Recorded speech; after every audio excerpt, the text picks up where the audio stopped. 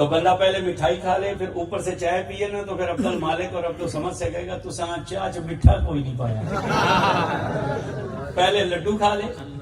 کیوں جی اتاری صاحب پہلے گلاب جامن. حضرت جی آپ سے کئی ملاقات ہوئی بھی ہے. اچھا قاری فدا حسین اب یاد آ گیا وہاں ختم پہ بھی ملاقات ہے. آپ کے مدرسے کی شاید دیوار بن رہی تھی. تو وہ بندہ پہلے مٹھائی کھا لے اور بعد میں جب چائے پیتا ہے تو گھر والوں سے کیا کہتا ہے تو سم پا چھڑو نا بول کے میٹھا. حضور کی محفل میں بیٹھے ہو نا بولو گے تو یہ بولنا بھی تمہارے لیے بخشش کا ذریعہ ہے. کیا کہتا ہے تم نے بیچ میں میٹھا چینی نہیں ڈالی. 2 عطروں کے بعد تیسری خوشبو نہیں آتی. انس کہتے ہیں خوشبویں اکٹھی ہو جاتی لگاتا سونگتا پھر ادھر لگاتا سونگتا پھر یہاں لگاتا سونگتا پھر یہاں لگاتا سونگتا. کہتے ہیں پھر ساری شیشیاں رکھ دیتا پھر اٹھ کر اندر جاتا. حضور بیٹھے ہوتے تھے. میں جا کر بہانے سے رسول اللہ کا شاہ جی ہاتھوں لے کر ہاتھ چومتا. چوم کر حضور کا ہاتھ نا چوم کر کہتے ہیں پھر میں نزدیک ہوتا چونکہ موسم گرمی کا ہوتا تھا. حضور کو پسینہ آیا ہوتا تھا. کہتے ہیں ہاتھ چومنے کے بہانے قریب ہوتا. قریب ہو کر کیا کرتا سبحان اللہ. کہتے ہیں بہانے سے قریب ہوتا پھر سانس اندر کھینچتا. کہتے ہیں اس رب کی قسم جس کے قبضے میں انس کی جان ہے کائنات کے کسی عطر میں وہ خوشبو نہیں تھی جو حضور کے پسینے میں موجود ہوتی. یار کیسے حسین آقا ہے, کیسی شان والے آقا ہیں. توجہ کیجئے کیسے آقا ہے. ایک عورت آئی تھی ام المومنین سیدہ عائشہ فرماتی ہیں ایک عورت آئی تھی. اس نے کہا یا رسول اللہ بیٹی کی شادی ہے سامان سارا بن گیا ہے صرف عطر رہ گیا ہے. عرب کے لوگ عطر کے بڑے قائل ہیں عطر کے بغیر وہ شادیاں نہیں کرتے. اس نے کہا حضور عطر رہ گیا ہے اللہ آپ کو زندگی دے عطر رہ گیا ہے. حضور عطر چاہیے تھا. حضور نے مسکرا کر کہا کون سا عطر چاہیے. خس کا چاہیے چمیلی کا چاہیے موتیے کا چاہیے گلاب. کئی لوگ پہچانے میں وہ تصویر جو لگائی ہوئی ہے نا انہوں نے سبز چادر باندھی ہوئی تھی. میں بھی کو 3 سیکنڈ بعد پہچانے ہیں وہی. انشاءاللہ بھی پڑھیں گے بس 10 منٹ میں بات سمیٹ لیتے ہیں. آپ تھوڑی سی توجہ رکھیں. حضور نے اس عورت سے کہا کون سا عطر چاہیے. خاص کا چاہیے چمیلی کا چاہیے موتیے کا چاہیے گلاب کا چاہیے یاسمین کا چاہیے کون سا عطر چاہیے. اس نے کہا یا رسول اللہ نہ خاص چاہیے نہ مشک چاہیے نہ کستوری چاہیے نہ گلاب چاہیے نہ موتیا چاہیے. حضور نے مسکرا کر کہا کیا مطلب ہے. اس نے کہا یا رسول اللہ عطر خاص کا ہو کستوری کا ہو مشک کا ہو گلاب کا ہو چمیلی کا ہو وہ کپڑے پر لگے گا کپڑا دھلے گا عطر ختم ہو جائے گی. کپڑے پر عطر لگے گا کپڑا دھلے گا خوشبو ختم ہو جائے گی. حضور مجھے وہ عطر نہیں چاہیے مجھے تو وہ عطر چاہیے جو کپڑے پر لگے کپڑا دھلتے دھلتے پھٹ جائے مگر خوشبو نہ جائے. کپڑا دھلتے دھلتے پھٹ جائے مگر خوشبو نہ جائے. حضور مسکرائے فرمایا کہنا کیا چاہتی ہو. اس نے کہا یا رسول اللہ اگر عطا ہی کرنا ہے تو مجھے اپنا پسینہ عطا کر دو. کہتے ہیں جب یہ کہا ام المومنین فرماتی ہیں حضور نے کہا کوئی شیشی ہے. اس نے شیشی نکالی. حضور نے یہ انگلی مبارک اس کلائی پر رکھی اور ایسے چند پسینے کے قطرے ادھر سے ڈالے. پھر یہ انگلی اس کلائی پر رکھی چند پسینے کے قطرے اس میں ڈالے. اس نے ڈھکن لگایا وہ لے گئی. امام مالک کہتے ہیں اس نے جا کر عطر بیچ میں ملایا. اس کی بیٹی نے عطر لگایا. دلہن کی رخصتی ہوئی شب باشی ہوئی. اسے امید ہو گئی جو بیٹی پیدا ہوئی اس میں سے حضور کی خوشبو آتی تھی. امام مالک فرماتے ہیں 7 پشتوں تک ان کی نسل میں حضور کی خوشبو آتی رہی. ذرا توجہ کرنا جنہیں پسینہ مل جائے وہاں تو 7 پشتوں تک خوشبو آتی ہے تو جن کی رگوں میں حضور کا خون ہے وہاں پر خوشبو کتنی آتی ہے. جن کی رگوں میں حضور کا خون ہے وہاں پر خوشبو کتنی آتی ہے. توجہ کیجئے گا. مولا علی فرماتے ہیں